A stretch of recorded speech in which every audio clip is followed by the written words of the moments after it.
security. Somebody call security. Wait, sit.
Hey lady, how you doing? Good to see you. Yes, ma'am. Good. We got through music camp and my little girl saved, so, yeah, we've been doing good. Yeah, we have our youth camp in Watley, Georgia. Watley, yeah, No, that's what our campground. So Yeah. we're going there. that's My awesome. husband and I both teaching classes. So. I'll be praying for you. Thank you. Yes, ma'am. Good to see you.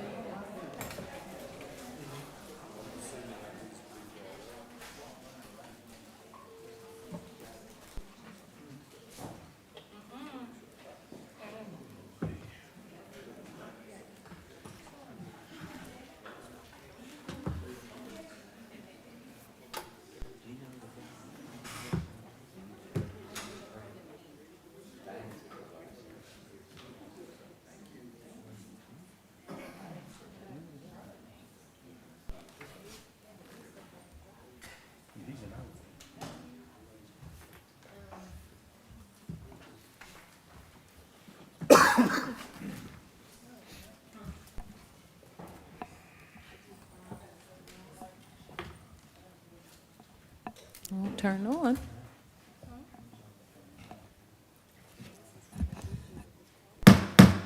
We'll call to order the City of Douglasville's City Council Legislative Work Session for tonight, which is Thursday, July the 13th, 2023. We will have our invocation by the Reverend Brian Berryhill of Heritage Baptist Church, and after that, I'll ask Councilman Estes if he would not mind leading us in the Pledge of Allegiance. Please stand for the invocation. Dear Lord and Heavenly Father, we come to you again tonight, thankful, Lord, for another opportunity just to bow before you. We thank you, Lord, for this town and this city, Lord, our nation, and Lord, I just ask you, Lord, to put a hedge of protection around us. And Lord, help us to walk circumspectly according to your word. Pray, Lord, for each one of our leaders here tonight, and I pray, Lord, for the agenda here tonight, that, Lord, we would be good stewards, Lord, of this city. And, Lord, that your will would be done in our life. And, Lord, that you just lead, guide, and direct us in each and everything we do. And we'll be careful, Lord, to give you the praise, honor, and glory you deserve. In Jesus' name we pray. Amen. Pledge allegiance to the flag of the United States of America and to the republic for which it stands, one nation, under God, indivisible, with liberty and justice for all.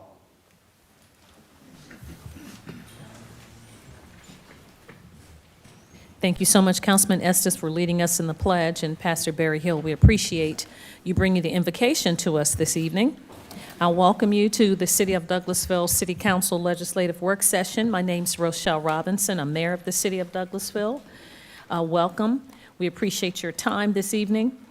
This is a work session where agenda items are presented for discussion only, and no official action will be taken this evening. Official action will be taken on the items discussed tonight on next Monday at 6 p.m. at our voting meeting. If the business you're here for is not listed as an agenda item, there will be ample time under the agenda items, comments from citizens and delegates for you to discuss your business. I'll go over a few protocol items, and then we'll get into the meat of the agenda and the meeting.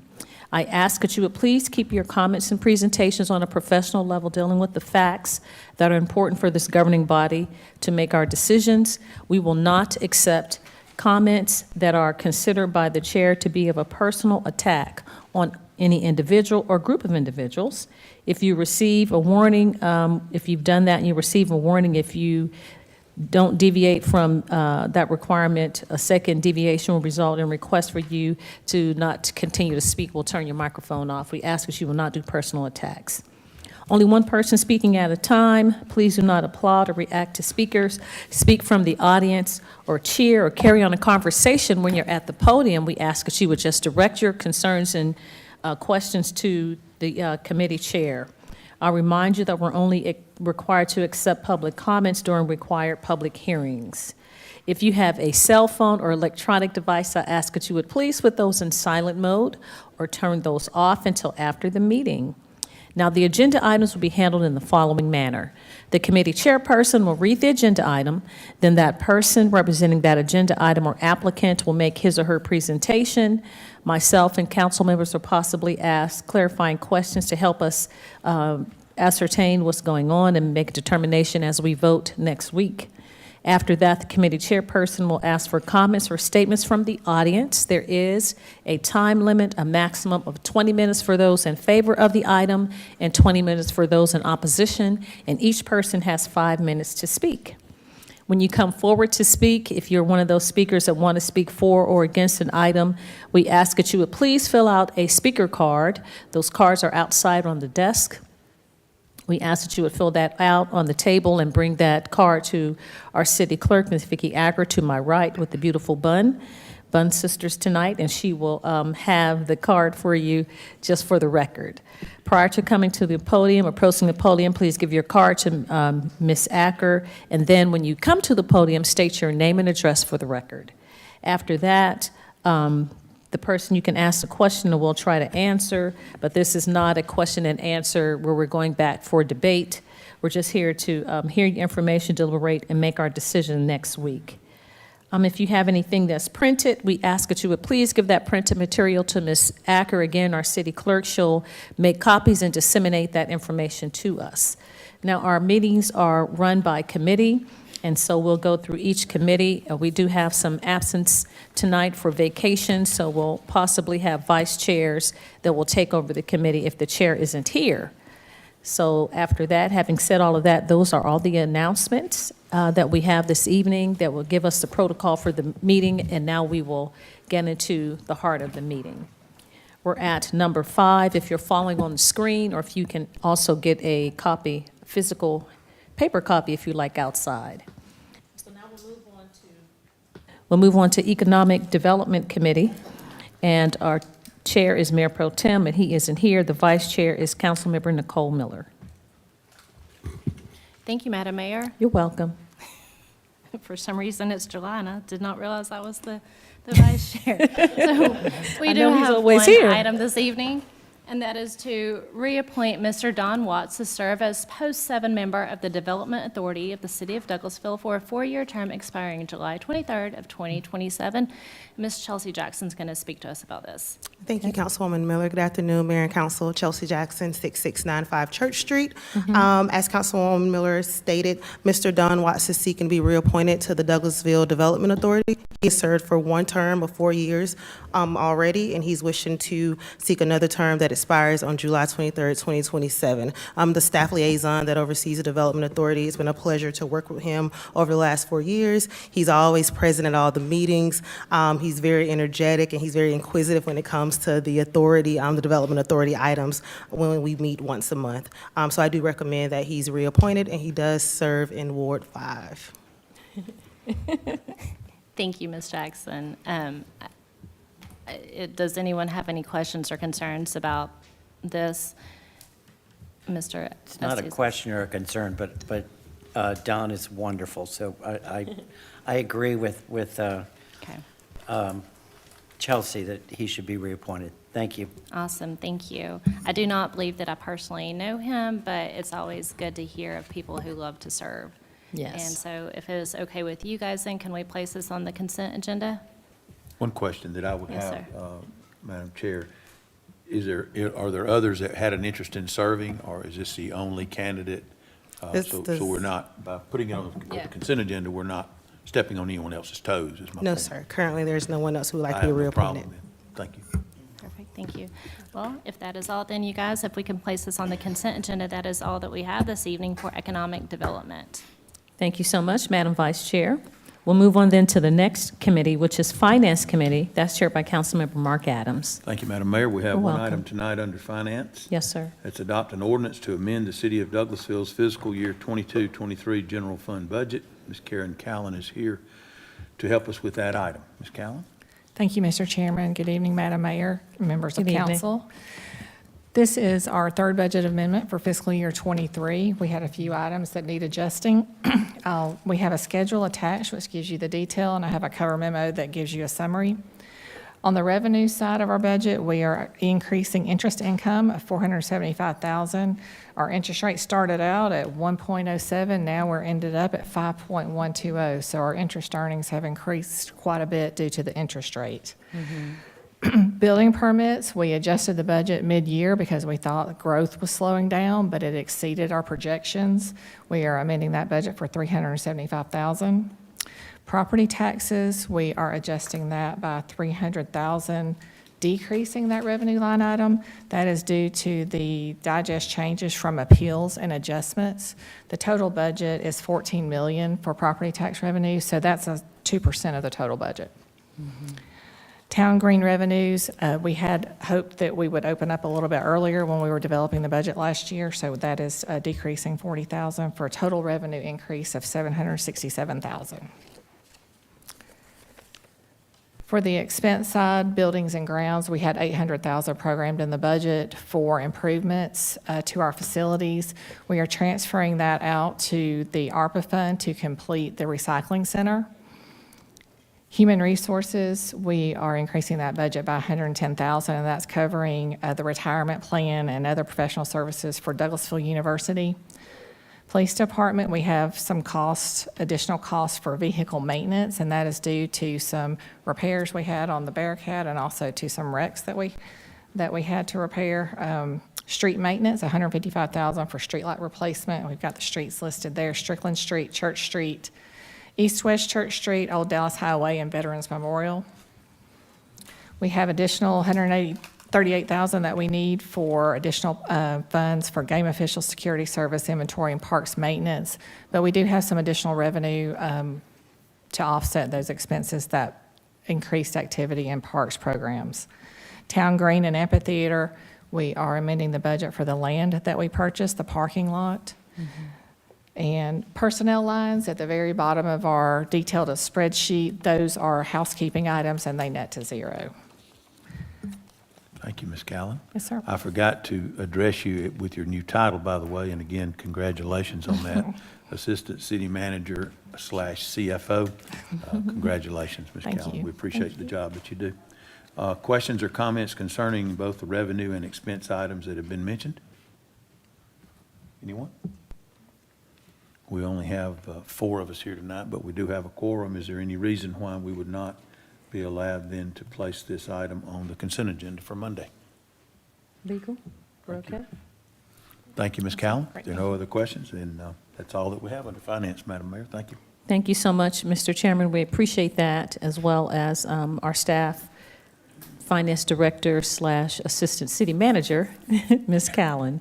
We'll move on to the next committee, which is Housing and Community Affairs Committee, and I'll ask Councilman Adams, you are the Vice Chair. Thank you, Madam Mayor. Like Councilwoman Miller, I wasn't really aware that I was Vice Chair of that. It's Yes, sir. first meeting in July, second meeting in July, but we have no business tonight under Housing and Community Affairs. Thank you so much. Thank you. The council members are typically here. That's why you don't know you're the Vice That's right. Chair. Okay, Legislative and Intergovernmental Committee. The Vice Chair is not here, but Councilman Estes, you are on that committee. Do you mind taking that for me, please? Not at all, Madam Mayor. Thank you, sir. We have one item on the agenda tonight. Mm-hmm. Adopt an ordinance to amend Article 2 of Chapter 74 to allow for sidewalk cafes in the downtown district, and we will hear from our deputy, Ms. Jackson. Thank you, Councilman Estes. Good afternoon again, Mayor and Council. Chelsea Jackson, 6695 Church Street. Attached, you will find a proposed update to the city sidewalk cafe ordinance. The current sidewalk cafe ordinance only allows businesses located on O'Neill Plaza and Plaza West to utilize the outdoor space as a cafe. Staff is recommending removing the language which only allows businesses on O'Neill Plaza and Plaza West, which is the alleyway behind behind City Hall, which is behind us. So we're currently recommending that we remove those items and allow all establishments within the downtown district area, which is the new area map that you all adopted a couple of weeks ago, to be able to take full advantage of having a sidewalk cafe.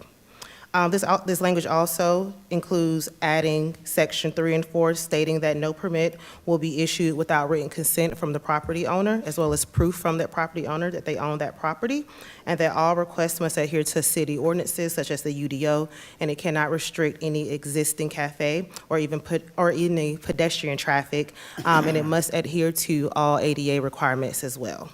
If there are any questions, I'd be happy to answer any. Thank you, Ms. Jackson. Does anybody have any questions?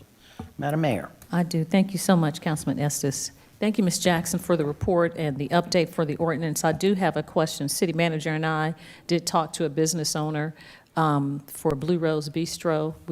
I did see on the weekend that there were cafe-style bistro tables out on Veterans Memorial Highway. So can he have them just in that area or around the corner? If he were to have them around the corner, does he have to get permission from the owners of those businesses? So currently in the ordinance, it does not state that he has to receive permission from those businesses. Okay. But myself, as well as the Main Street Coordinator, Shay Sterling, she's actually been working with them to ensure that we reach out to all businesses within that area and gain some type of consent or approval and let them know that they'll be utilizing a sidewalk cafe during certain times. Okay, sounds good. Now, Mayor, I will add that it's just going to be common courtesy that we ask neighboring businesses, since the parking situation in downtown, we suspect is going to be at a premium. Right. So what we don't want to do is issue a permit, and then you all get a phone call that we've issued a permit for a sidewalk cafe that's taking up parking from a business. So we will do that as a practice. So, City Manager, it is an actual sidewalk. They cannot make a parking area like a sidewalk bistro. It has to be a physical sidewalk. So for that example, Veterans Memorial is an actual sidewalk, but if you were to go to church, I don't remember the street, those are parking. That's not a sidewalk. Those are parking spaces. They do have to submit plans per the ordinance, so when they submit those plans, someone from staff will make certain that it is not impeding pedestrian traffic. Okay. So anywhere they would like to put that cafe area, that's going to have to be examined before they get approval. Okay. Yes, I know they were saying with the amphitheater coming, if folks weren't able to get their tickets, as we know, the Gladys Knight ones went in 30 minutes or so. If they were to eat somewhere, they can still hear the music if it's in the downtown area while they're eating dinner. Okay, thank you so much. Anyone else? Councilman Watts? Thank you, Mr. Sub-Vice Chair. So I read somewhere, but I'm having trouble finding it, about some type of screen that has to be between where the tables would be. And so is there a predetermination of what that, I saw something about it had to be a certain height. Could you just kind of describe that for us? There has to be a certain type of barrier, and within the sketch, as Ms. Hampton said, the perimeter area and the dimensions have to outline that. So it can be a fence or it can be a barricade that restricts just someone walking up to go up to the table while someone is enjoying their food in the sidewalk cafe. I don't know, I'm having trouble pulling up the second attachment, but I'll defer to Miranda Jordan if there are certain guidelines within the ordinance. So are we going out and in other words, somebody applies for this, we're going to go out and make sure that they've got enough room? We're not going to just leave it up to them, because then that's where we're going to get into some problems, I think. That's correct. So when they go, they would have to go to the finance department to first apply for a sidewalk cafe permit license, and then from there, finance will communicate with our community development department and give them the dimensions and the map of the area, and they would have to go out with the property owner to actually examine and measure the area to ensure they adhere to our ordinance. Okay, thank you, What- Chelsea. Yeah. Ms. Jackson, would that also include, like, the alley behind the businesses? Yes, sir. Okay, thank you. Anyone else? Yes, sir, Mr. Chairman. Sure. As well, it does say, and it gives us about 6 stipulations and the removal of the furnishings that have to be taken up every time after the event. Yes, ma'am. It's a temporary sidewalk cafe permit, so it won't be Okay. permanent. And every year, they would have to reapply for a sidewalk cafe permit as well. Okay. All right, thank you so much. All right, anyone else? Okay. Thank you, Ms. Jackson. I think I will not request that this be put on the consent agenda so that some others who are not here might want to have some input on Monday. Okay. And that is all we have for the Legislative and Intergovernmental Committee Thank you tonight, so Madam much. Mayor. Thank you so much. I appreciate you taking that committee for me, Councilman Estes. We'll move on then to Personal and Organization Committee. That's chaired by Councilmember Chris Watts. Thank you, Madam Mayor. We have no business tonight in personnel and organization. Thank you, sir. We'll move on then to Planning and Development Committee, chaired by Councilmember Mark Adams. Thank you, Madam Mayor. Welcome. We have 4 items tonight under Planning and Development. We'll start with item A, consider a request for development plan approval for the StoreQuest Storage Development on 4.419 acres on Malone Road in land lot 704, 705, District 1, Section 3, parcel ID 070501300008. Plans dated April 14, 2023. Application by the William Warren Group Incorporated, James Gordon and Chad Riddle, Senior Project Manager, Bowler Engineering. How are you this evening, sir? Give us your name and address for the record and help us with this item. Doing well. I'm James Gordon. I'm from 6701 Church Street. So good evening, Mayor and Council. Good evening.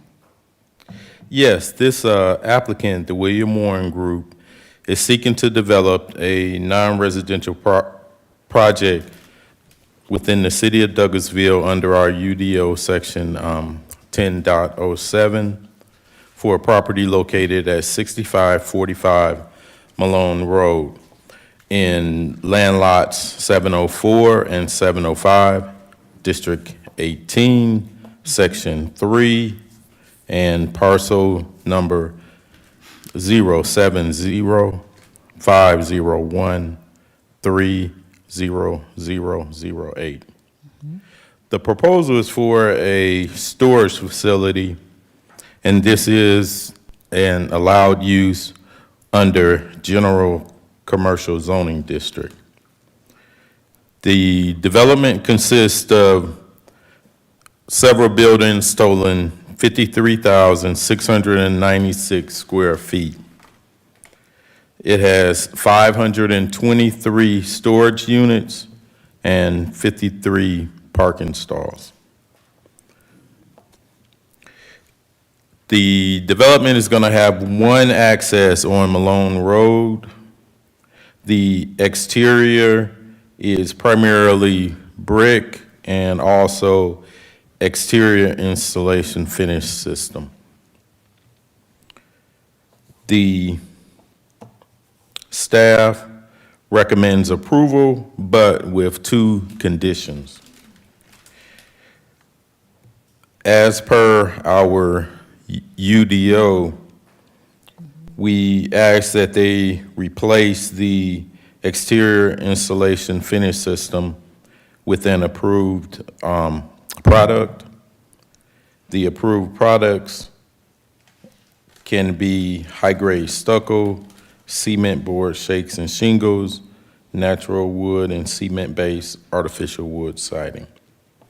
The second condition that we have is that they must seek a plat to separate out their parcel from the remaining property. We also have a presentation to show the existing layout of the land and also a site plan. That would be given by Mr. Chad Riddle, the Senior Project Manager for Bowler Engineering. Thank you, Mr. Gordon. Come forward, Mr. Riddle, if you would. Give us your name and address for the record and share with us your plan. For the record, my name is Chad Riddle. Address is 211, oh, I just lost it. Look at there. 211 Perimeter Circle Parkway, Atlanta, Georgia, 30346. Presentation that was submitted. I don't see it on the screen. Oh, someone have a clicker?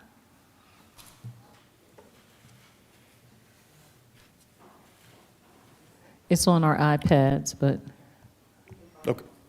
Okay, you guys can follow along? Okay, great.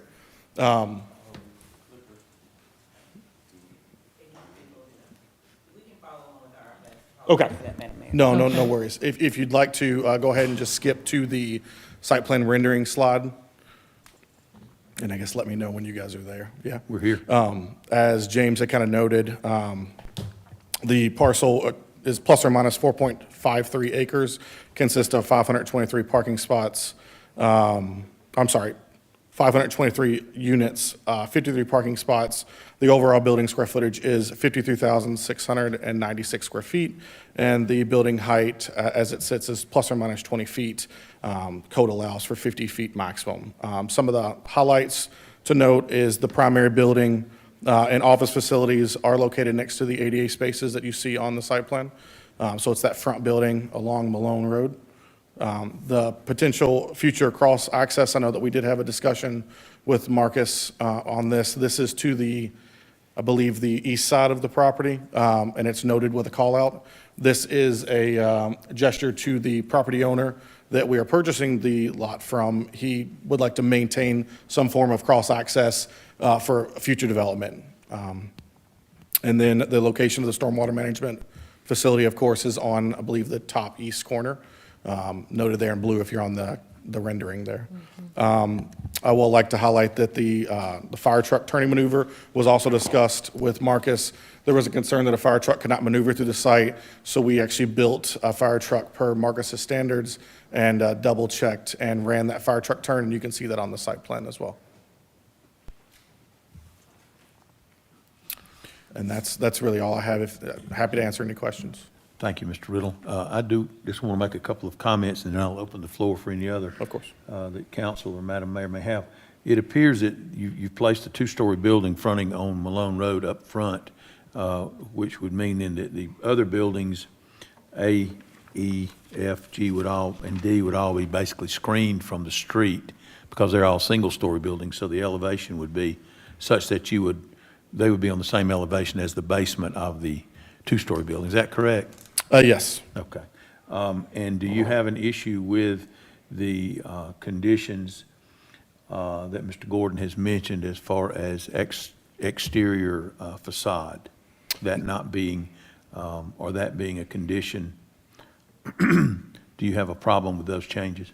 No, I've discussed it with the applicant, which is here, and we are willing to accept the two conditions that staff has put forth. Okay, thank you. I'll open the floor for any comment or question anyone might have. Madam Mayor, did you have one? Yes, sir. Thank you, Go right Mr. ahead. Chairman, and thank you so much for coming in. We appreciate you doing the course. presentation, Mr. Reynolds. I did have a question about parking, and this is probably for staff. So 10% is all the parking that we need based on the units? So I can actually speak to a little bit of this, and James can clarify or Yes, correct sir. me if I'm wrong. There's two parking code sections in the code. One states that is one space per 1,000 square feet of gross floor area. Okay. And then one is one space per every 10 units. We elected to go with the one space per every 10 units, which is Okay. why you see the relation between the 526 units and the 53 parking spots. Okay. Every 10 units, it have been 52.6 spaces rounded up, 53 parking spots. Okay. Thank you for that. And the other thing is it one way in and one way out? Correct, yes, it is one way in and one way out from Malone Road, yes. And the access, so obviously you enter through Malone Road, you come up or come down the hill there, and then, that's the central access point. The circulation around the development is one way, but that is a fixed point there. So the other streets, you can't come out on the other street? There's no frontage on the other street, Madam Mayor. It only has frontage in Malone. I'm trying to think of that street. Oh, highway is 92. 92 92 There's and a Malone. Shell station on that corner, Oh, which at prevents 92 us. is the fire station, so correct. that's why. Right Okay, behind the Shell station. all right, I got it. No worries, Thank you. thank you. Thank you, Mr. Chairman. Yes. Others?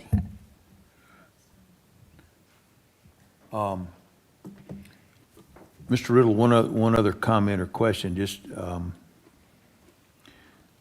would those 53 parking spaces be potentially used for outdoor storage for recreational vehicles or boats or trucks or something like that? Is that what you have in mind there? No, that is not the intent of the outdoor, or any of the parking spaces as they stand. The parallel parking spaces that you see within the development are just noted for unloading and loading of that specific outdoor unit, that over Okay. the sliding door unit. And then obviously the parking spots, the ADA spots, are the ones near the offices would be considered for future leasing folks and stuff like that. Sure. None of that would be used for outdoor storage, RV. Just curious. boat, Yeah, truck, anything like that. Mr. Gordon, so you find that everything in their development plan request is within specification that we require, with the exception of those two conditions which you have asked that they change, correct? Yes, that's correct. The engineering staff has reviewed the proposal as it stands, and they're ready to go into pre-application. Okay, thank you, sir. Mr. Chairman? Yes, go ahead, Coach Watts. Will the development of this take place in phases, all at once? I believe it's all one phase. Correct. Just got confirmation. Okay, thank you. Well, if there are any other comments or questions, be glad to hear those. Otherwise, we'll move on, and we will take this up on Monday for a vote. Thank you all. We'll move on to item B. Thank you. Thank you. We have a citizen. I'm sorry. I did not see your hand, sir. Please come forward, give us your name and address for the record. We'll allow you, we'll hear your My name is comments. Kelvin Harris. I stay 6637 Copper Court, Douglasville, Georgia. I was glad he put that picture frame up there. We already have a storage place. I stay in Avalon Homes. We already have a storage place to the right. I noticed you said it was going to be right behind the Shell station. I have a problem with that. I'm going to tell you why. Right now, it's a sign right there. They're asking park trucks and all on that land. It's a vacant lot. That's a bad idea. We already got one storage place over there. We don't need two. As a homeowner, I'm very dissatisfied that this is the first time we finding out about it. So I just want y'all to take in consideration with the traffic that's on 92 now with departments, for homeowners to have another storage area right beside us, that's a problem. I just want y'all to take that in consideration. Thank you, sir. Appreciate your comment. Okay, we'll go on to item B. Item B is to hold a public hearing and consider a request for variance from section 3.03B and section 2.04 6B2 of the Unified Development Ordinance to reduce the minimum lot size to 6,229 square feet, reduce the minimum side setback to 10 feet, and reduce the required garage size to 205 square feet of a lot of .14 acres on Cone Street, land lot 738, District 1, Section 3. Parcel ID is 07380130036. Application by Camden Building Group Incorporated, care of Jeff Camp. Ms. Jackson. Hello, my name is Marissa Jackson, Planning and Zoning Administrator, 6701 Church Street, and I'll start by explaining that the agenda items B, C, and D are interrelated. They're sister items, and they include a collection of variances that would entitle single-family homes on Cone Street. There are some challenges with these lots because of the lot sizes, which don't meet the minimums for the R2 zoning district, in addition to some power line easements that are causing challenges. Staff would actually like to table this item until the next work session on August 3rd, and this will allow us additional time to have conversations with the applicant and discuss remedies and solutions to some of the challenges. Thank you, Ms. Jackson. I know that we have advertised for a public hearing, so as a point of order, I'm assuming that we do need to allow the applicant to come forward and present, and then there to be any discussion and/or comment, even though you are recommending that we table it. Thank you, Ms. Jackson. Thank you. Okay, so whomever is representing Mr. Jeff Camp, which I'm assuming is the Honorable Mr. Joe Fowler. Evening, everyone. Joe Fowler, Post Office Box 49. I'm here on behalf of Mr. Camp. This project is undertaken by Mr. Camp in affiliation with the Atlanta Neighborhood Development Partnership. That's an organization that exists all across the metro area to find vacant lots that will be suitable for workforce and affordable housing. That's a nonprofit organization. It is targeted to veterans for assistance with respect to them and workforce housing. There is down payment assistance, there's financing help. The plan is for 3 houses on 4 lots, and if you've looked at the documents before you, you'll see precisely what he has in mind, we would respectfully speak against the tabling, and I just, if I may, make an additional presentation, Mr. Chairman. The mission for this organization, working in tandem with Jeff, is to provide homeownership to people who earn less than 125% of the area average median income. I think that's right at $60,000. I could be corrected about that. So 125% would be roughly 75,000 persons who collectively earn less than that sum. The staff, of course, has recommended approval on lots 90 and 91, but requiring Mr. Camp or Camdor and the Atlanta Neighborhood Development Partnership, in which he's working together in tandem, has asked that they combine, or rather the staff has recommended combining lots 93 and 94. Now, let me just point out that this property was originally subdivided in February of 1957. And here's the subdivision plat, been around for a long, long time. And interestingly, this is what's referred to generally as a lot of record, defined as this. That is, any lot, the description of which is properly recorded with the registrar of deeds, meaning in our case, the clerk of court, which at the time of its recordation complied with all applicable laws, ordinances, and regulations. So this lot, 50 by 125, that is 6,250 feet, is a permitted lot of record. And with your permission, I'd like to hand out a summary of some of the houses in the area that have houses built on those 50-foot lots. May I hand these out? Or would you like me to leave them with the clerk, or? The clerk. Leave them with the clerk, if I'll you do would, that. Mr. Fowler. I'm glad that you brought those, though. I would like to see them. Yes, sir. Thank you very much. We recognize what your ordinance says about noncompliance in the UDO about nearby houses, but these lots these are not non-complying lots. These are lots that are lots of record and entitlement to be constructed on them. And so if you look at what's been requested, by the way, I'll treat 93 and 94 separately.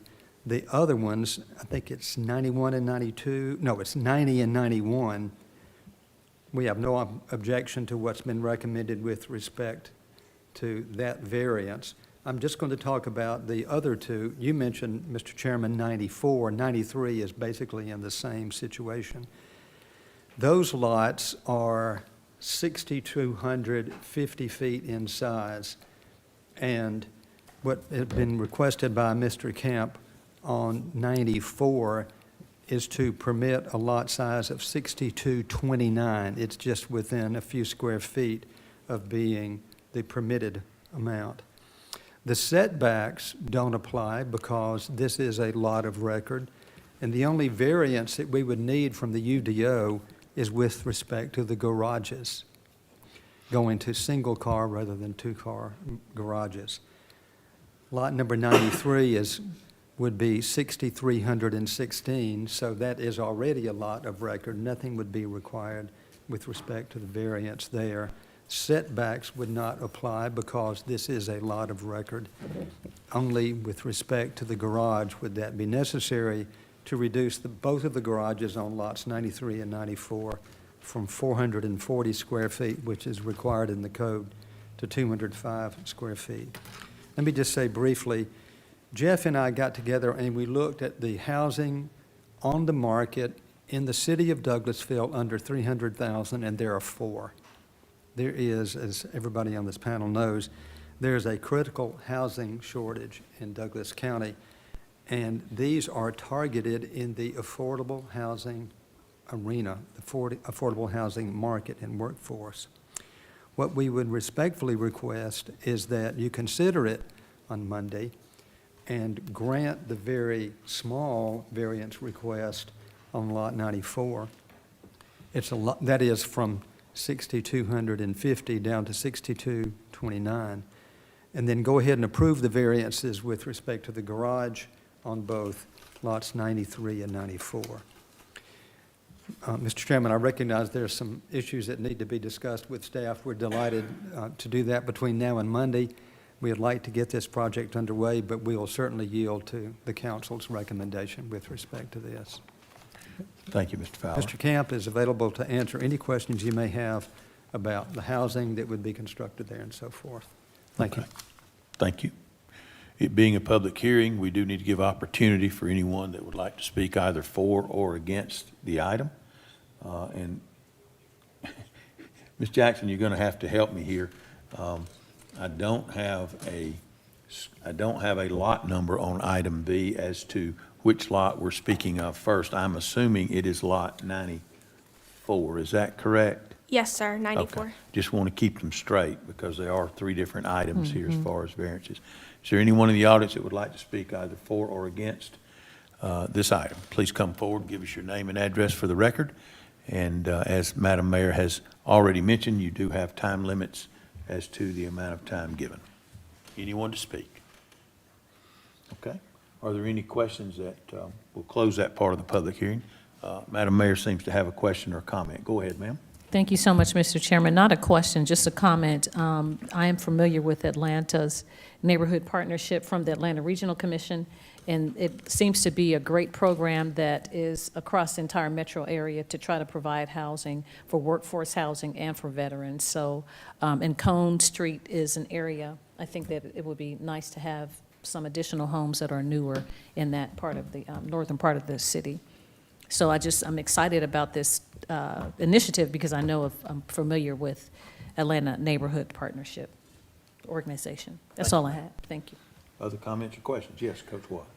So I understand the effort here. How do we know, once the houses are built, that the folks that we're targeting here, those will be the ones that will have the opportunity to move in? Yes, sir. Your name and address for the record. Jeff Camp, 8720 Rose Avenue, Douglasville. So actually, anyone can purchase those homes, but they are intended to, there's special financing and special programs for folks that typically would not qualify. So, but they do try to target the veterans and first-time home buyers. Okay, thank you. And my other comment is the description of the lots that Mr. Fowler described. What was it again? They were lot of record. I mean, and you explained it. I'm not totally grasping it, and I was wondering if legal was going to chime in on this. I'm happy to. Please do, Ms. Jordan. So what he's referring to is a plat that was recorded of subdivision. At the time, this plat had some different street names listed on it. There was a Poplar Street, and then there's Colquitt Street, which is still in existence, and then there was a Spruce Street. But there were approximately 100 houses on that plat. Mr. Fowler, I believe, has a larger copy of it. It's kind of hard to read because of how old it is, but it is found online at Plat Book 2, page 51. At some point in time, what that means is that the city, in the 50s, determined that this was a subdivision that they wanted to establish the official lots for. So when he says lots of record, there is a plat of this subdivision that does exist in the Douglas County deed records. So some of the variances that they're requesting, it sounded like that because it's a lot of record, that they don't necessarily have to have a variance because of that distinction, or? What that would do is kind of fall under a non-conforming use type of issue, but the city has made legislation since the 50s, obviously, that has changed the minimum lot sizes and that sort of thing. What that, in fact, would have done is make it where you can't really build anything there because it's an R2 designation, it's single-family designation, but because we have changed our code over time to make it where there's a square footage minimum for lots, older stuff may not have ever fallen into that. And a lot of those older lots would have had houses built on them by now. This particular street, Cone Street, just has a lot of vacant lots on it. Thank you, Mr. Chairman. So to carry that a little further, then, Mr. Jordan, I'm assuming that the information that Mr. Fowler is going to provide us with, if you've got a subdivision plat there that had 100 lots on it, then the vast, vast majority of the houses that are there were built on 6,200 square foot lots at the time. Yes, sir. I don't know that for sure, but I would presume that that's true. Okay. So you had a development that was allowed back in the 50s to have that small a lot, and in successive years coming forward, we have taken that size allowance out, basically is what's happened.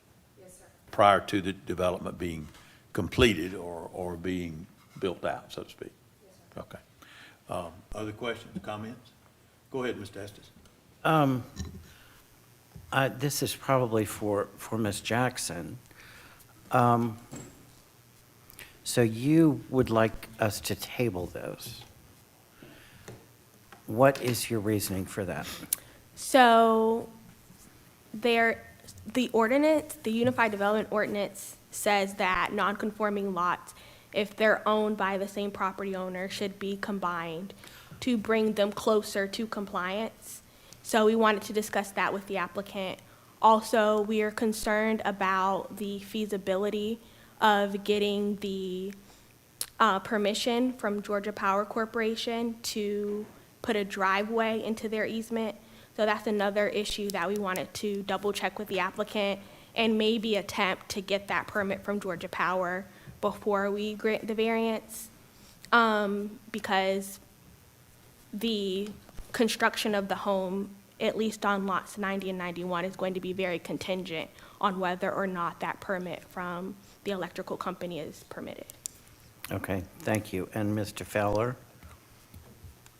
would you care to respond to that, please? Mr. Camp has already made contact with Georgia Power, and I'm sorry, we were discussing that issue on a sidebar conversation. We don't have an answer back, but we have already made contact. If the council would like the three houses and would vote to grant the variances that legal and staff determined to be required, we would appreciate it very much, because he'd like to move on with the project. If the will of the council is for us to dig in for a couple more weeks, we'll be glad to do that. Okay, It's just up to you guys. okay, thank you. One additional question I would have, and not having seen the pictures or the photographs, Mr. Fowler, yet, and don't know a lot about that particular area, has there been any discussion with the neighbor behind lots 90 and 91? And I'm assuming lots 90 and 91 have already been combined, it appears, because there's a dotted line between the two, which in my estimation, that means those two lots have already been combined, because there's no way to use lot 91 without a combination of lot 90. Do you have that answer? Has that neighbor been spoken to about the potential use? Because you're basically cramming that house right up against the side and a rear property line in order to be able to use it at all. I understand your question. No, sir, we have not spoken with the neighbor as of yet, but we can do that. Yes, Well, sir. just to understand, Jeff, I'm just wanting to make sure that we're not doing something that's going to be a huge exception to what has been done there since the 1950s. If it's something that conforms to what was there in the 1950s, then it makes a lot more sense. Understand. As far as the other information that Ms. Jackson has given us about the city ordinance requiring the other two lots, because they're non-conforming, to be combined, that would basically mean then that rather than having 3 lots available for homes, you would have 2. That's correct. Okay. Yes, sir. Okay. So everyone understands what we're speaking of then, right? All right. Okay, thank you very May I much. just say one other thing? Sure. When you see these pictures, what you'll see is that a number of houses have been developed on 2 lots. So instead of being 50 by 120, if it's 100 by 125, but you'll also see many that are on 50 by 125 lots. Sure. Thank you. Okay. Appreciate that. Thank you for coming in. We will take this up then on Monday. Because we have advertised for public hearings on each of these items, I do feel like we need to go forward with them and hold them to give the public opportunity. So I'll move on then to item C.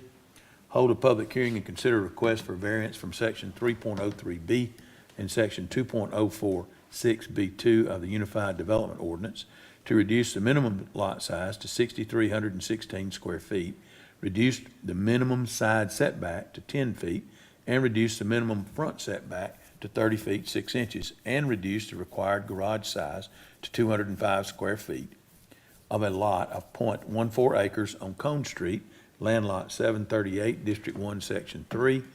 Parcel ID is 073801300037. Again, application by Camden Building Group Incorporated, care of Jeff Camp. Ms. Jackson? Thank you. Again, items B, C, and D are related. Item B is lot number 93 of the collection of lots that we've previously discussed today. Okay, thank you. Is there any additional information the applicant would have? Okay. Is there anyone here that would like to speak either for or against the application? Please come forward. Yes, sir. Thank you for coming in, sir. If you'll give us your name and address for the record, we'd welcome your comment. My name is Carl Chaston, 2893 Fairburn Road, Douglasville.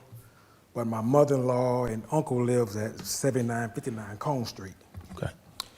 So as you know, I work for the City of Atlanta Planning Department. So when I saw the sign, I'm looking like, trying to figure out what they was gonna try to put there.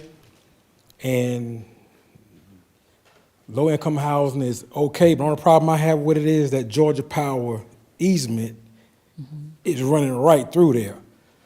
So I just don't think it's good to have citizens living under power lines like that. It's very close. I couldn't really see the map that he's potential of having to develop that area. So I had my uncle, he lives across the street. My father-in-law lives, he is 7959 right next to this property.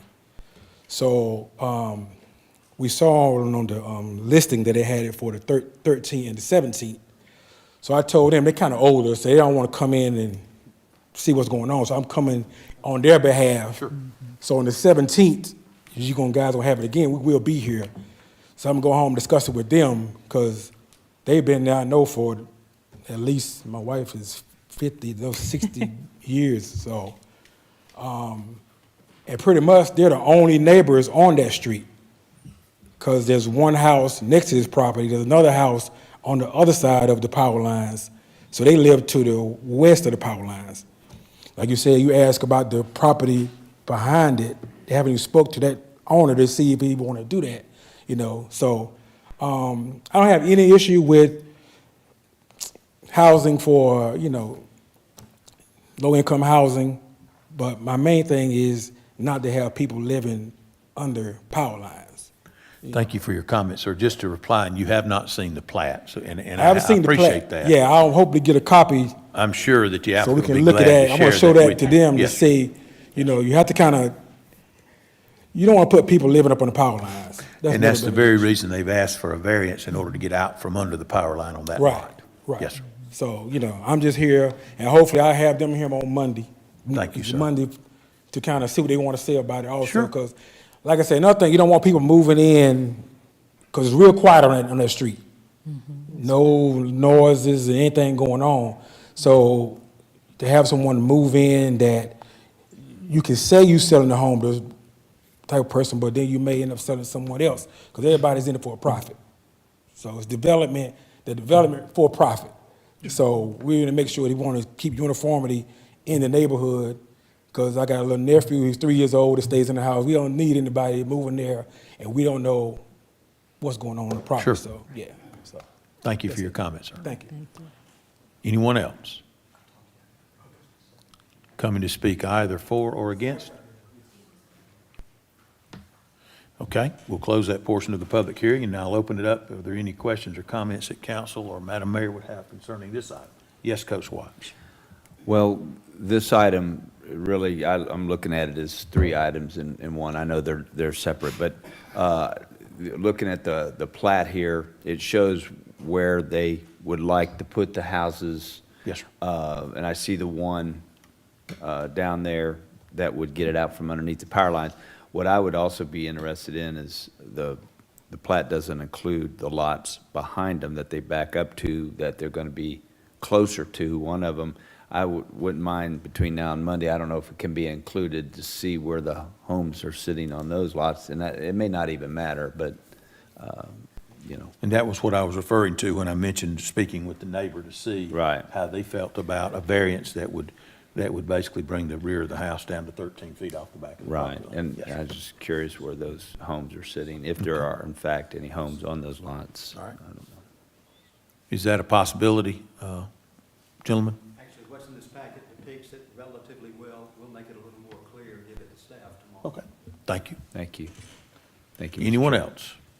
Yes, Madam Mayor? The only other thing that is requested in the variance is about garage sizes. And of course, we've dealt with that with townhomes and different homes that have been coming in to go from 2-car to 1-car. And that is the request, correct, Ms. Jackson, from That is 2-car correct. garage to It is. 1-car? It is. Okay, that's all I wanted to know. Thank you. Anyone else? Okay, we'll take this up on Monday then, and we'll move on to the last item. Item D, one more public hearing. Hold a public hearing and consider a request for variance from section 3.03B and section 2.046B2 of the Unified Development Ordinance to reduce the minimum lot size to 12,937 square feet, reduce the minimum side setback to 10 feet, and reduce the minimum rear setback to 13 feet, and reduce the required garage size to 205 square feet of a lot of .29 acres on Cone Street in land lot 745, District 1, Section 3, parcel ID 07450130002. Application by Camden Building Group, Incorporated, care of Jeff Camp. Ms. Jackson. Yes, sir. This is the final item out of the 3 that we are discussing tonight. This item includes 2 lots that have already been combined. There is a significant portion of the power line easement going through this one, hence the need in the request for the variance.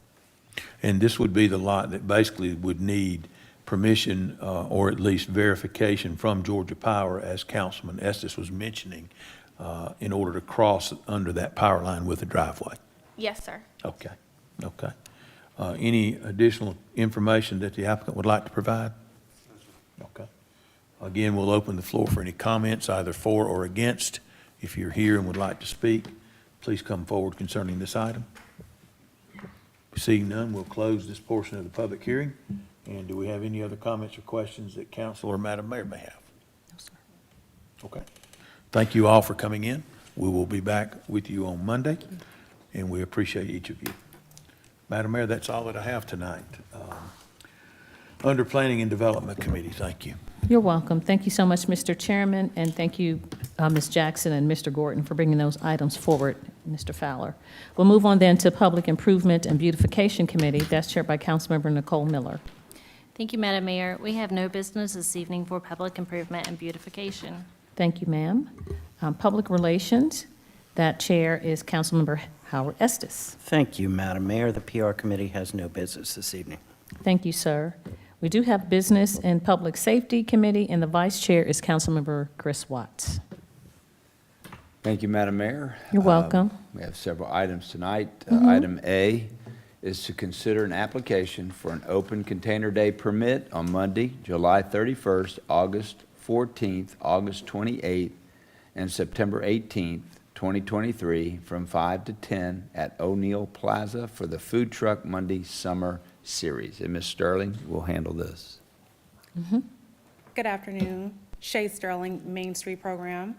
Address is 12385 Veterans Memorial Highway, Douglasville, Georgia. Hello, Mayor and Council. I'm here today to seek the enactment of the Entertainment District for Food Truck Monday, events held bi-weekly in downtown Douglasville. This initiative will serve as an economic driver for the area and help promote the existing businesses open on Monday. Staff has spoken with the businesses that will be open on Mondays to ensure that they can accommodate any increase in foot traffic, and they are excited about the opportunity.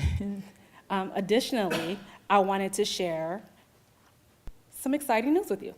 One of our food truck vendors has recently purchased property downtown Douglasville as of yesterday and will be opening late summer 2023. This is a testament of the success of our Main Street Program Food Truck Monday initiative, and I believe it shows that this program is converting well. Thank you for considering this request, and I look forward to hearing your thoughts on the matter. Thank you. Thank you, Ms. Sterling. We have any questions or comments from, yes, Madam Mayor? Yes, sir. Thank you so much, Mr. Chairman, and thank you, Ms. Sterling, and your excitement for the Food Truck Mondays. I have received, and of course, like I'll say on this end, I've only been here 28 years, but I have received a lot of recently, because people are really excited about the new Town Green and amphitheater and the like coming. If we could adjust the Food Truck Mondays time, because the majority of our restaurants are closed in the downtown on Monday. And they're like, why in the world are you guys closed on Monday? But of course, it's been tradition because we're open, the restaurants are open on Saturdays and Sundays. So maybe not for this year, but maybe next year or so, if we can maybe adjust the time, not all the way up to lunchtime, but maybe a little closer, so that some of those citizens that are downtown or frequent or want to come downtown to shop or take care of business, maybe have an opportunity to have something to eat. If you have someone coming from out of town, they come to our downtown, are like, there aren't any restaurants open today on Monday, what's going on? So that's just something. I don't know if that's a consideration for us, but I have heard a lot of comments about not having any choices. I mean, there are some, maybe 2 or 3 restaurants are open in the downtown Main Street area, but not a lot on Mondays at all. Thank you, Madam Mayor. You're welcome. Maybe we can do a double wave of food trucks. We have the lunch food truck Monday, and then we have the dinner food truck Monday. I like that idea. But anyway, so that recommendation is to look at for next year. Yes, sir. Yes, ma'am. Any other questions or comments from council? No? Well, I'm going to ask to place this on the consent agenda for Monday if there's no objections. Thought you'd never ask. Thank you, thank you, thank you, thank you, Ms. Sterling, appreciate it. All right. Good evening. Item B, hold a public hearing to consider the request for the change in agent outlet manager and a transfer of the alcoholic beverage license for the retail package sale of wine and malt beverages at the following location. Current licensee, Freshen Enterprises, Inc., DBA Chicago Avenue Hop Inn. Proposed licensee, Amani Sedena, if I mispronounced it, I apologize, Inc., DBA Chicago Avenue Hop Inn, location 8279 Chicago Avenue. Current agent outlet manager, Fayaz Ahmad. Proposed agent outlet manager, Manpreet Singh. The required fees have been paid into the finance department. And Ms. Singh, Mr. Singh is here to speak to us. Name and address for the record, sir. Good evening, Councilman, and good evening, Ms. Mayor. My name is Manpreet Singh, and I'm from 8279 Chicago Avenue in Douglasville, Georgia. I'm here to answer any question the council member might have for me for the approval of the alcohol license. Okay. Before we hold the public hearing, if there's any questions or comments from the council before we, yes, Madam Mayor. I just had a quick question. Welcome this evening. Thank you for coming in. For the police department, Deputy Chief, have we had any infractions or violations at this site? No, we haven't, Mayor. All right. Thank you so much. Thank you, Mr. Chairman. Thank you. All right, Ms. Singh, we're going to have a public hearing, so I'd like to open the public hearing and ask if there's anyone that is in favor of this change. Please come forward and say what you have to say. Anyone in favor? All right, no one has come. Is there anyone that is against this change in outlet manager license?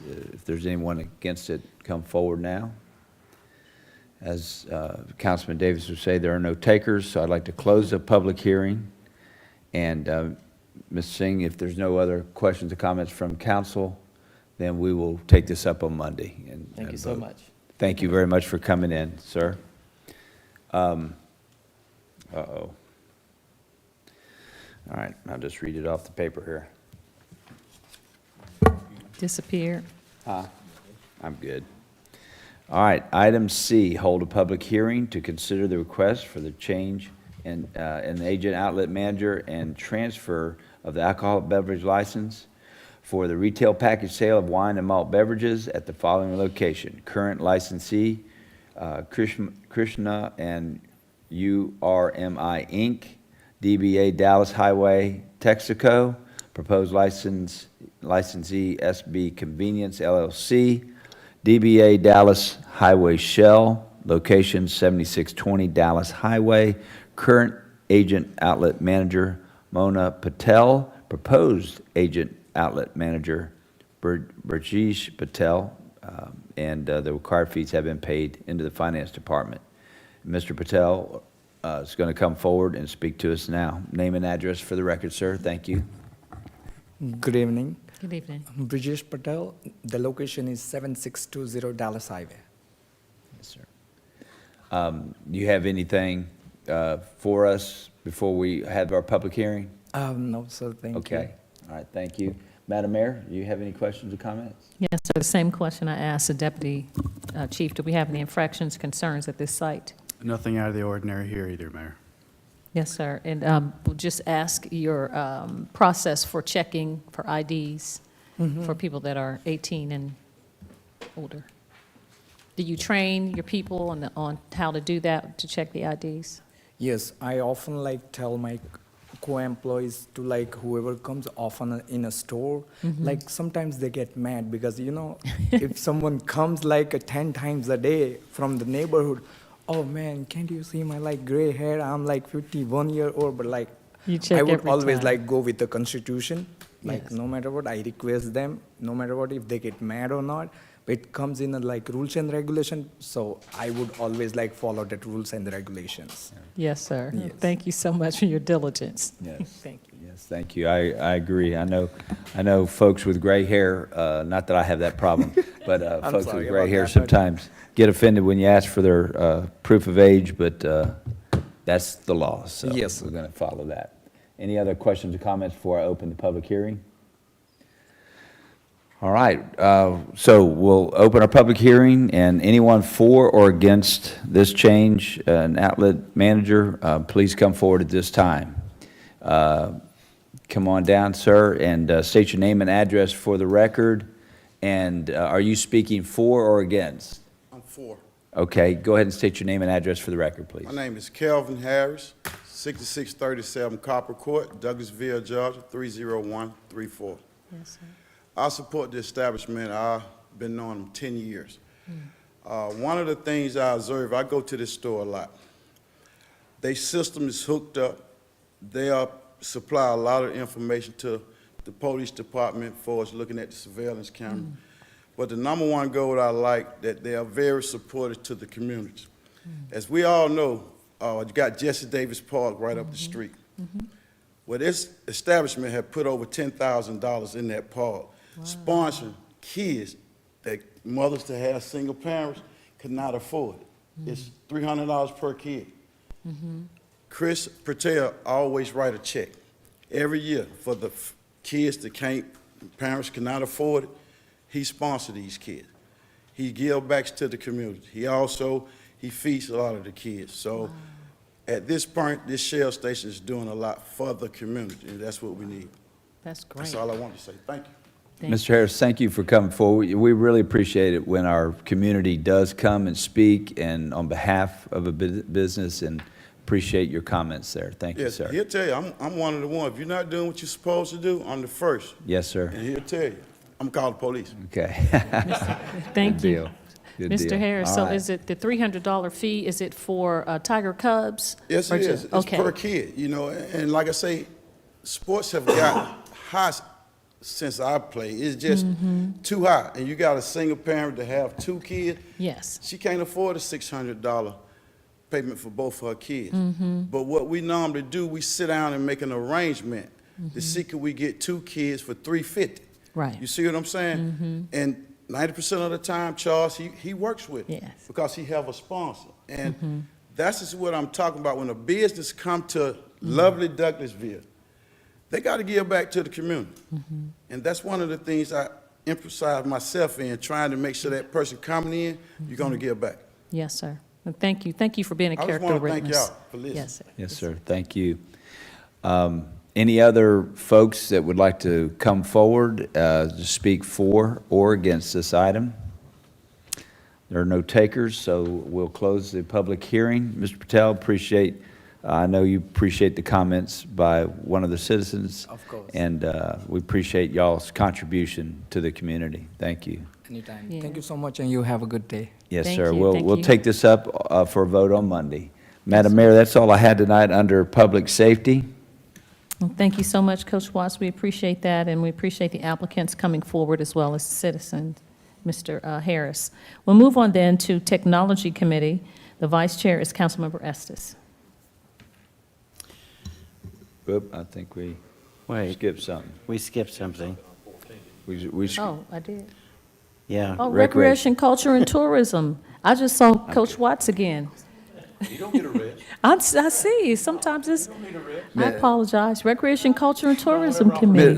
Mr. Adams is over, Councilman Adams is over here wringing his hands because he doesn't have the mic right now, so. I know, he usually has all these committees. I'm just kidding. I apologize. Recreation, Culture, and Tourism Committee, chaired by Councilmember Chris Watts. Thank you, Madam Mayor. We have 3 items tonight. Item A, adopt a resolution to grant RCS Productions, Inc. the authority to negotiate and contract with performance artists on behalf of the city. And Ms. Chelsea Jackson, our Assistant City Manager, will handle this. Thank you, Councilman Watts. Chelsea Jackson, 6695 Church Street. Before you, you have a resolution to allow RCS to negotiate and contract performance artists for Greystone Amphitheater, which is the Douglasville Town Green. The resolution is serving as a housekeeping item and to provide the CVB and RCS further direction regarding booking and managing talent at that location. RCS is a consulting firm who currently has professional services contract with the city. They assist Mr. Jason Post in our Community Relations Department when they book for Wednesday Wind Down, and they've been doing that for a few years now. The resolution states that CVB will contract with RCS for a period of 3 years, after which time the city will accept bids for firms offering professional services in talent management and acquisition. And the CVB shall not exceed a budgeted amount of $450,000 for the grand opening events and opening concert series.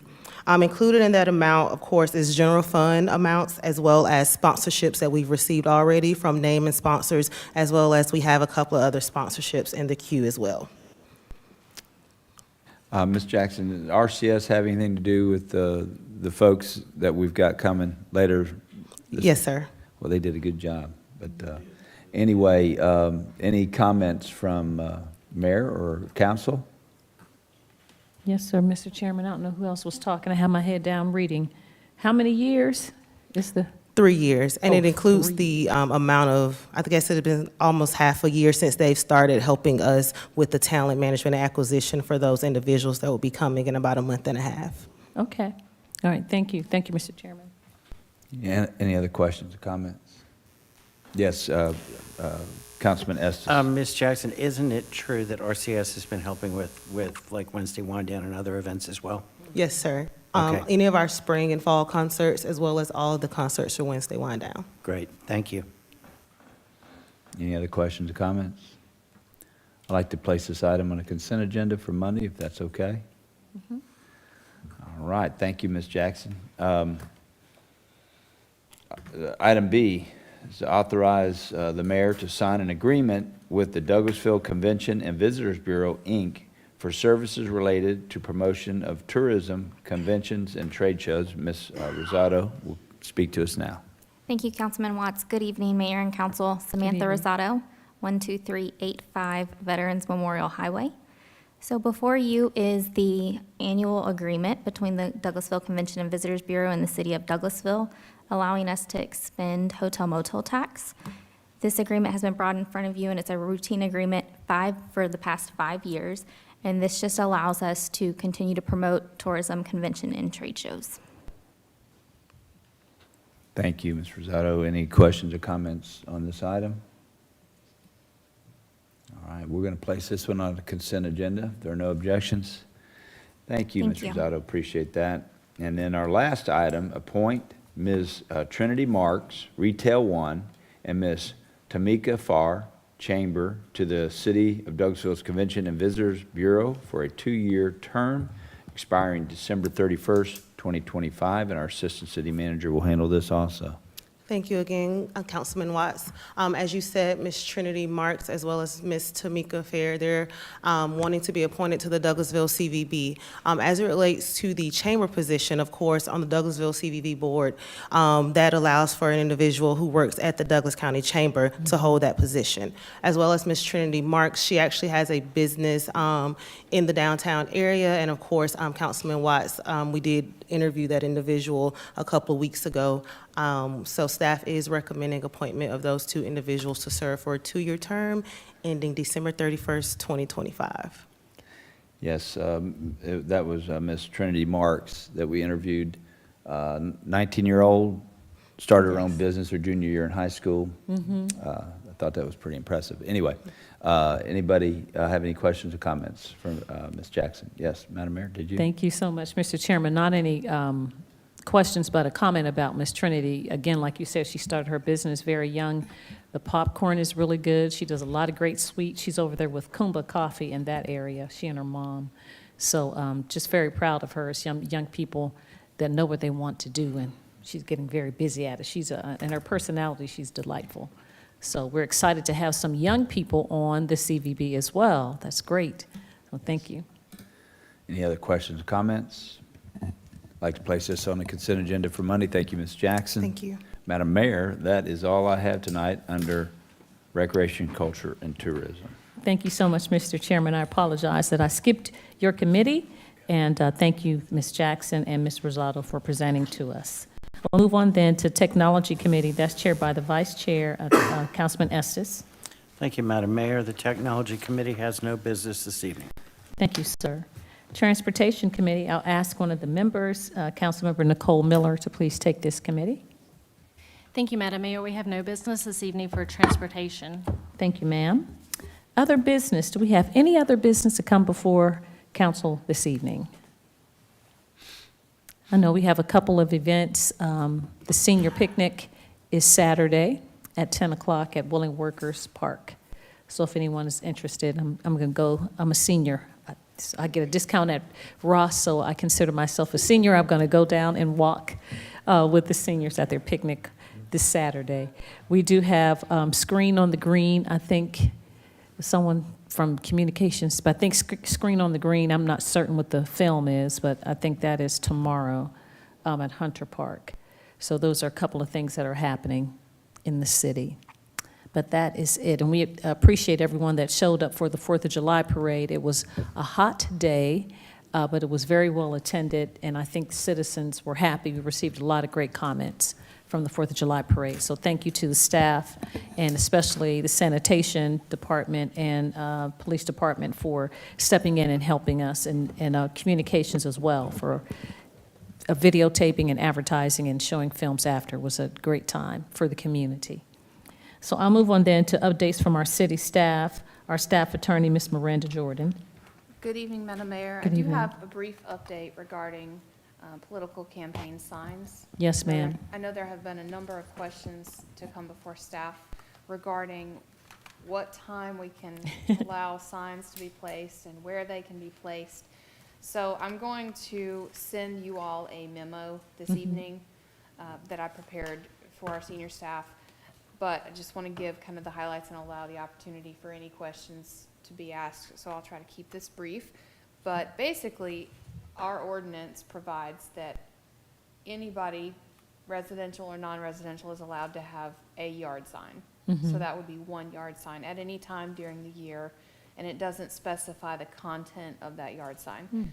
But you can have as many political yard signs as you would like from the date of closing of the qualifying to the end of that election. So if it's beginning of November, or if that one is a runoff, then it continues. You can keep the runoff signs up, but you would have to remove the ones that have had their final determination. So the big takeaway is 1 sign, and the property owner is responsible for making sure that that's not in the right-of-way. If it is in the right-of-way, city staff, whether it be public services, code compliance, they may come and remove that. So I'm happy to entertain any questions you might have. Well, thank you for clearing that up, Ms. Jordan. It has been in the past, I guess maybe tradition, or we didn't understand, because it does make sense. People have no trespassing signs or a dog or private property signs in their yard, but typically in the past, of course, I've been in city politics for almost 20 years, we wouldn't put any campaign signs out until you qualified, whether they were yard signs or the big, you know, the large signs. Is that right, Deputy Chief, you looking at me? You don't remember? Okay, well, anyway, that's what we did in the past. But so a lot of these questions were prompted because we do have some candidates that are putting signs out now, and it looks like the Lone Ranger, everyone's like, what's going on with the yard signs? We didn't think we were supposed to put them out now. But you're making a determination of what it says, what the ordinance says. Well, and this is speaking specifically to the traditional rectangular small yard signs. Yes, ma'am. So anytime you're looking at maybe a larger sign, one of the big wooden signs, for example, there are going to be more specific requirements in the UDO. Yes. That are going to determine that. But for now, I know the biggest question was, can we put up our yard signs? And there's always an it depends. You can have one right now, but pretty soon we'll be in that qualifying period. Okay, thank you. Just a question, Ms. Jordan, and I know the answer, but I'll ask it anyway, just in hopes of encouraging someone to be responsible. Is there any time, date, deadline that they be removed afterwards? That you are aware of? Well, so again, you could keep your 1 yard sign up for as long as you would like, but the ending period for removing those signs from your yard to be in compliance with the UDO would be at the final determination of that particular ballot initiative. Thank you. Thank you. Are you going to address the larger signs or just talking about the yard signs? For now, just addressing the yard signs for now. But to go a little further on Councilman Adams' question, the signs, at no point in no property are they allowed to be on the right-of-way. That's a sight vision issue, and so our city staff is always looking out for those to make sure that we keep a safe environment for our streets. But again, yes, I was hoping that was the answer that you were looking for. So I know we're not talking about the yard signs, but I want to be proactive and not have to answer the question after they've already been erected. So the ordinance, could you speak to when the larger signs are supposed to be put out? If it would be okay with you, I would much rather not speak off the cuff on that and add that to the memorandum, or possibly prepare a separate memorandum to send out. That'll be fine. Like I tomorrow. said, I don't want to wait and then we have to come and address it like we had to do with the yard signs, so that we don't have the larger signs going out in what has been tradition or what the UDO says or what the city ordinance says. I will send that information out separately tomorrow. Okay, thank you so much. Coach, does anyone have any questions? I just was going to add, Ms. Jordan, if in your memo you can include, because some signs go beside county roads, even though it's a city election, there's a lot of, they have their own rules. I can't remember if there's an overlap or similar footage away from the side of the road. So, and we've probably been given this information before, but anyway, just since you brought it up, maybe include what the county requires. So. Yeah, what we will do, I'll ask Ms. Jordan just to attach the ordinance, because to Ms. Jordan's point, one of the things I did ask her to do is to make some recommendations to clean up the language, because the way the language is written in our ordinance is very confusing. So we would rather just give any candidate or anybody a copy of the ordinance so that it's spelled out, they have what's there. So I will ask her to include both the city and the county. Mayor, as it relates to the larger signs, I would say she may include that in the in her memo, but if someone is looking to include a larger sign now, that probably would have to get permitted. So we're not at the place where qualifying has started. So the answer to anybody looking to put up that sign, right at this point, it would have to be permitted, because the only thing that's currently allowable right now is just the 1 yard sale sign. Yes, yes, ma'am, I understand that. That's what I was saying. I wanted to be proactive in case someone put the larger signs out, and then we have to come back and say, well, the ordinance says this, so if we're prepared. Yes, And we just know because we've run before, so we know what the requirements are, but someone else who may inspire to run may not understand what the requirements are currently. Yes, ma'am. And the clerk's office distributes that information for anybody who comes to the office to fill out information. We provide that to them. All right, thank you so much. I appreciate that. Ms. Jordan, you have any other, you said you had a couple of other things, or that was your report? That was my report. That's the report? Thank you so much. Our Police Department, our Deputy Chief, J.R. Davison. No business, Madam Mayor. Thank you. Good to see you, Deputy Chief. Our City Manager, Ms. Marsha Hampton. Yes, ma'am. Just really quickly, just to address the email that I sent to you all about ticket information for the Greystone Amphitheater in our first concert series. What I'm suggesting is that in addition to what we've already mentioned to you all, we will be able to supply 2 additional tickets to that. What I would suggest for anybody who is contacting you and you're not able to help to get them tickets, and if they're folks that are really interested, we really encourage them to get on the waiting list. The waiting list is active through the date of the event. As I mentioned in the email, things happen, some people have to cancel, so I would suggest they be on the waiting list rather not be on the waiting list. As it relates to sponsorship, just letting you know that information for sponsorship packets are going out. Just in case there are individuals who are looking to advertise, we're not selling advertisements.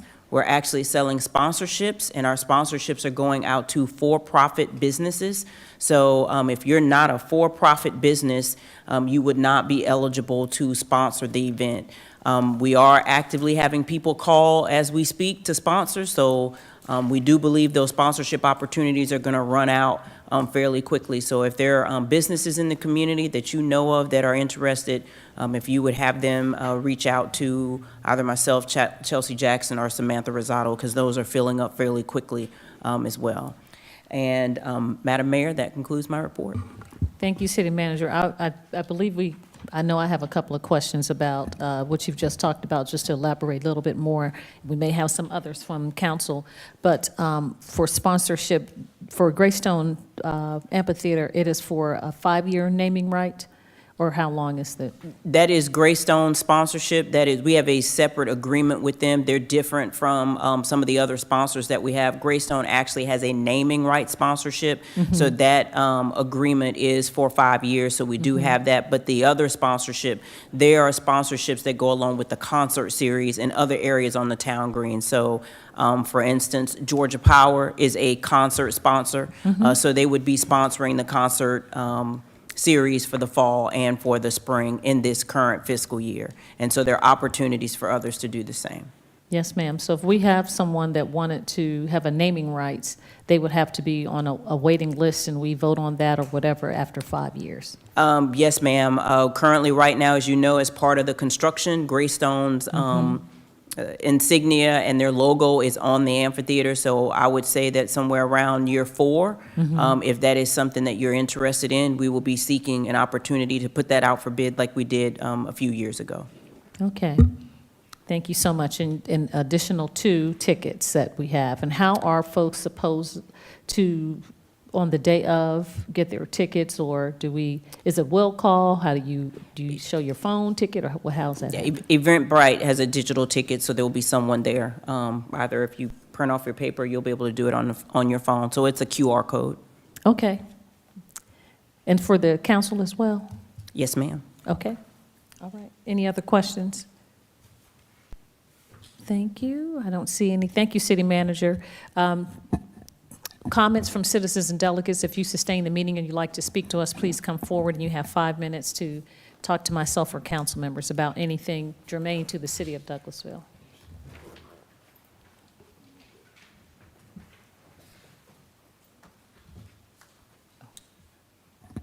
Thank you again, Mayor. Yes, sir. I would just like to know, just like to say, in the future, when anybody present any kind of information that y'all are looking at, I think we should be able to see that information, because tonight it was a good example about when I looked at that screen and seen something didn't look right, then I had a chance to speak. But if we don't see what y'all seeing, then we don't know what's going on. And as a citizen, we need to see what y'all are looking at. So I'm just asking, in the future, when anybody sends something to y'all, that y'all post it on the screen where we all can see it. Yes, sir. You're referring to the storage unit? Yes, ma'am. Yes, sir. Typically, we have it, and it is posted. We have them on our tablets, and communication has, but there must have been some kind of glitch, because normally, whatever we're seeing, the citizens are seeing, you're seeing as Correct. well. So I don't know what happened this evening. But I City think y'all Manager. got it right. Thank you.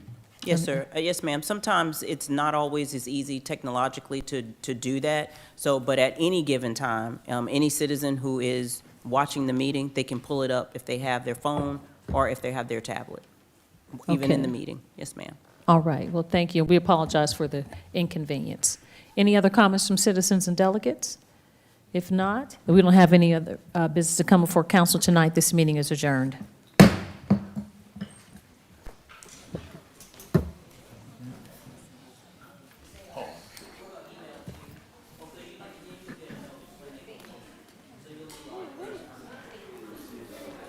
He needs to know, Madam Mayor, and I need to tell him, I guess, it's not a rezoning issue on the mini warehouse. It's zoned, where they can do that. Yes, it's its own commercial.